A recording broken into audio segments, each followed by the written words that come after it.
दोस्तों नमस्कार, आप सभी का स्वागत है आपके अपने YouTube चैनल एक्सेस एकेडमी पर। साथियों, आप सभी की सीटेट एग्ज़ाम 2022 की बेहतर तैयारी के लिए आपके अपने YouTube चैनल एक्सेस एकेडमी पर लगातार पर्यावरण अध्ययन अर्थात ईवीएस की प्रैक्टिस सीरीज जारी है, जो आप सभी की आगामी सीटेट एग्ज़ाम में काफ़ी हेल्पफुल होने वाली है। आज के इस वीडियो में मैं आप सभी लोगों के लिए लेकर के आया हूँ प्रैक्टिस सेट नंबर 6 और इसमें 30 महत्वपूर्ण प्रश्नों को देखेंगे जो प्रीवियस ईयर के क्वेश्चंस हैं। आप सभी लोग वीडियो अंत तक देखें और जो साथी या भाई बहन चैनल पे पहली बार आए हैं उनसे निवेदन है कि फ्री ऑफ कास्ट तैयारी के लिए चैनल को सब्सक्राइब करके बेल आइकन दबाना ना भूलें। तो आइए साथियों, शुरू करते हैं आज का प्रैक्टिस सेट नंबर 6 जो आप सभी की सीटेट एग्जाम की ईवीएस से संबंधित है। क्वेश्चन नंबर 1 है, निम्नलिखित में से क्या पर्यावरण अध्ययन के संदर्भ में सही है। इस प्रश्न का राइट आंसर है ऑप्शन नंबर ए। कक्षा 1 से कक्षा 2 की कक्षाओं के लिए भाषा और गणित के माध्यम से ही पर्यावरण अध्ययन पढ़ाया जाता है, अर्थात कक्षा फर्स्ट और सेकंड के लिए अलग से पर्यावरण अध्ययन की बुक नहीं होती है। अगला क्वेश्चन देखते हैं, बच्चों को पर्यावरण अध्ययन को सीखने के लिए खोजने के द्वारा पर्याप्त समय दिया जाता है, यह इंगित करता है। तो इस प्रश्न का राइट आंसर क्या होगा। इस प्रश्न का राइट आंसर होगा ऑप्शन नंबर बी कि पर्यावरण अध्ययन बाल केंद्रित है। अगला क्वेश्चन देखते हैं, पर्यावरण अध्ययन कक्षा 3 से 5 के लिए एक विषय क्षेत्र है जो संकलित करता है, अर्थात कक्षा 3 से 5 के लिए जो पर्यावरण अध्ययन है उनमें किन किन विषयों को सम्मिलित किया जाता है। तो इस प्रश्न का राइट आंसर ऑप्शन ए होगा, पर्यावरण शिक्षा, सामाजिक अध्ययन और विज्ञान की अवधारणाओं तथा मुद्दों को सम्मिलित किया जाता है। अगला क्वेश्चन है, निम्नलिखित में से क्या पर्यावरण अध्ययन के शिक्षक के लिए वांछनीय गतिविधि है। तो साथियों, इस प्रश्न का राइट आंसर है ऑप्शन नंबर डी, विभिन्न कक्षाओं के बहुसांस्कृतिक क्षेत्रों को संबोधित करना। अगला देखते हैं, क्वेश्चन नंबर 65 है, कूट वाला क्वेश्चन है, निम्नलिखित में से क्या पर्यावरण अध्ययन में बच्चों के द्वारा ज्ञान की रचना में महत्वपूर्ण है। ए है बच्चों का सक्रिय भाग लेना, बी है बच्चों के समुदाय के सदस्य, सी है पर्यावरण अध्ययन की पाठ्यपुस्तकें और डी है पर्यावरण विज्ञान की पाठ्यपुस्तक में दी गई व्याख्या और परिभाषा।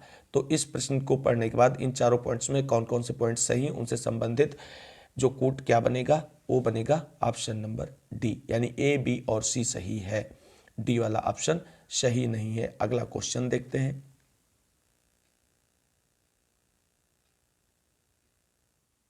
अगला क्वेश्चन है, निम्नलिखित में से कौन सा पर्यावरण अध्ययन पाठ्यक्रम के सुझावित प्रकरणों का उपक्रम है। तो साथियों, इस प्रश्न के लिए राइट आंसर होगा ऑप्शन नंबर वी, जानवर जो है उप प्रकरण है, बाकी सब सीधे प्रकरण के अंतर्गत आते हैं। अगला क्वेश्चन है, पर्यावरण अध्ययन के शिक्षक के द्वारा बच्चों को जानवरों का अवलोकन और उनका चित्र बनाने को प्रेरित करने का उद्देश्य क्या है। तो इस प्रश्न का राइट आंसर है, इसके कूट पढ़िए और उसके बाद ऑप्शन बताइए। ए पॉइंट है बच्चों में सृजनात्मकता का विकास, बी पॉइंट है बच्चों में अवलोकन और रचना कौशलों का विकास, सी पॉइंट है बच्चों में सौंदर्यगत संवेदना का विकास। तो इस प्रश्न के लिए राइट आंसर होगा option number C, A B और सी तीनों सही हैं इसमें। अगला क्वेश्चन देखते हैं, बच्चों को पर्यावरण अध्ययन सीखने में प्रभावशाली तरीके से जोड़ा जा सकता है, किस प्रकार जोड़ा जा सकता है। ए वृत्तांत के द्वारा, बी कहानियां के द्वारा, सी शिक्षक के द्वारा उदाहरणों को प्रभावशाली व्याख्या के द्वारा, डी शिक्षक के द्वारा उदाहरणों का प्रभावशाली प्रदर्शन और व्याख्या के द्वारा।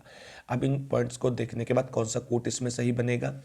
तो इस प्रश्न का राइट आंसर जो बनता है ऑप्शन नंबर ए बनता है, केवल ए और बी जो है वो सही है।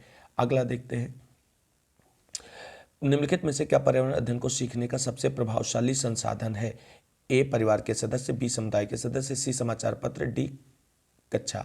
अब इन पे कौन सा ऑप्शन सही बनेगा। तो इस प्रश्न का राइट आंसर बनेगा option number B, A B और सी सही, बाकी डी वाला ऑप्शन गलत हो जाएगा। तो यानी इस प्रश्न का right answer option number B होगा। अगला क्वेश्चन है, निम्नलिखित सीखने के कौन से सिद्धांत का पर्यावरण अध्ययन में अनुसरण होता है। तो इस प्रश्न का राइट आंसर होगा ऑप्शन नंबर सी, ज्ञात से अज्ञात की ओर जो है इसका अनुसरण किया जाता है। अगला क्वेश्चन है, पर्यावरण अध्ययन में शिल्पकला और चित्रकला को समूह में करके सीखने पर बल दिया जाता है क्योंकि। ए पॉइंट है कक्षा की अनुशासनहीनता को रोकने के लिए समूह में सीखना शिक्षकों के लिए एक आसान और बहुत प्रभावशाली युक्ति है। बी समूह में सीखना सहपाठी द्वारा सीखने को प्रोत्साहित करता है। सी समूह में सीखना कक्षा में सामाजिक अंतःक्रिया को बेहतर करता है। डी समूह में सीखना पर्यावरण अध्ययन के पाठ्यक्रम को समय पर पूरा करने में सहायता करता है। तो इस प्रश्न का राइट आंसर जो होगा ऑप्शन नंबर बी होगा, केवल बी और सी सही है, यानी ये पॉइंट सही है, बाकी ये दोनों गलत हो जाते हैं। अगला क्वेश्चन देखते हैं, निम्नलिखित में से किसको पर्यावरण अध्ययन में बच्चों के आकलन में दूर करना चाहिए? तो साथियों इस प्रश्न का राइट आंसर होगा ऑप्शन नंबर डी, बच्चों के उत्तरों को सही या गलत में आंकना, इस विधि से को दूर करना चाहिए। आगे देखते हैं, अगला क्वेश्चन है, एक कक्षा 5 की शिक्षिका एक क्रियाकलाप का संचालन करती है जिसमें वो कक्षा के बच्चों को से फर्श पर चीनी के कुछ दाने डालने को कहती है और उनको चींटियों के आने का इंतजार करने को कहती है। बच्चों को इस क्रियाकलाप से अर्थपूर्ण सीखने को मिल सकता है यदि या शिक्षक, तो इस प्रश्न का राइट आंसर क्या बनेगा? इस प्रश्न का राइट आंसर ऑप्शन बी बनेगा, बच्चों को क्रियाकलाप का अवलोकन, अनुभव साझा और उस पर चर्चा करने को प्रेरित करती है। तो अगला क्वेश्चन है, निम्नलिखित में से कौन सा पर्यावरण अध्ययन में सीखने का रचनात्मक आकलन का साधन नहीं है? तो इस प्रश्न का राइट आंसर होगा ऑप्शन नंबर सी, वार्षिक उपलब्धि परीक्षण जो है रचनात्मक आकलन का साधन नहीं है। आगे देखते हैं, अगला क्वेश्चन है, एक कॉलम में शहर या राज्यों के नाम दिए गए हैं और कॉलम द्वितीय में उसे अत्यधिक पसंद करने वाले भोजन के बारे में दिया गया है। तो साथियों इस प्रश्न का राइट आंसर तो क्या होगा? तो हांगकांग, ये लोग क्या खाते हैं? पकाया हुआ सांप खाते हैं।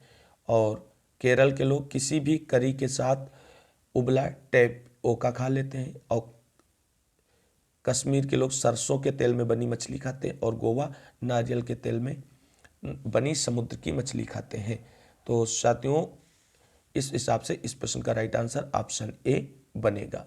आगे देखते हैं, अगला क्वेश्चन, नीचे दिए गए पक्षियों की कौन सी प्रजाति झटके से अपनी गर्दन आगे पीछे करती है? तो साथियों इस प्रश्न का राइट आंसर होगा ऑप्शन नंबर सी, मैना। अगला देखते हैं, आगे का क्वेश्चन, नीचे दी गई सूचना पर विचार कीजिए, कछुआ, घड़ियाल, कौवा, बतख, मछली, इस सूची में से निम्न में से कौन सा दूसरों से भिन्न है? तो साथियों इस प्रश्न का राइट आंसर होगा ऑप्शन नंबर ए, कौवा दूसरों से भिन्न है।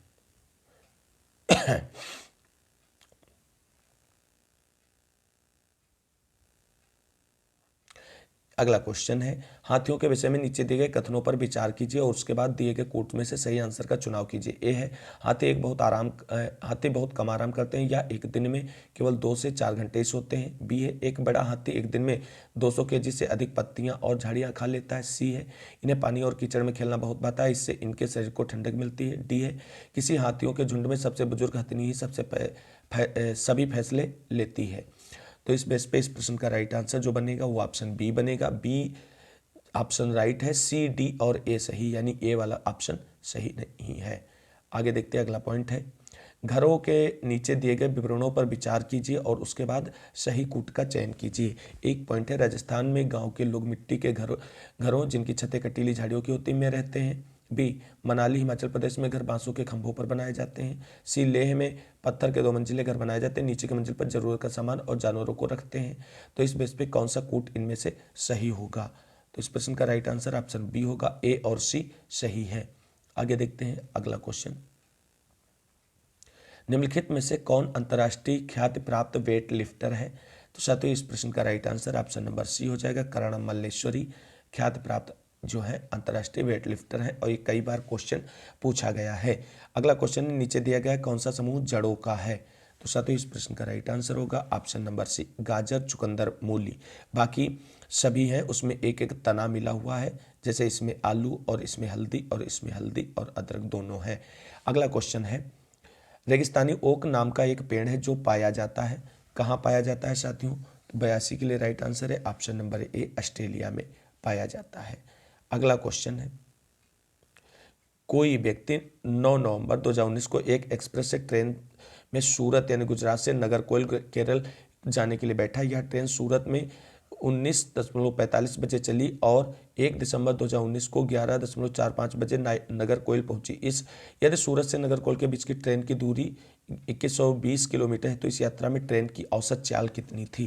तो साथियों इस प्रश्न का राइट आंसर है ऑप्शन नंबर बी, 53 किलोमीटर प्रति आवर।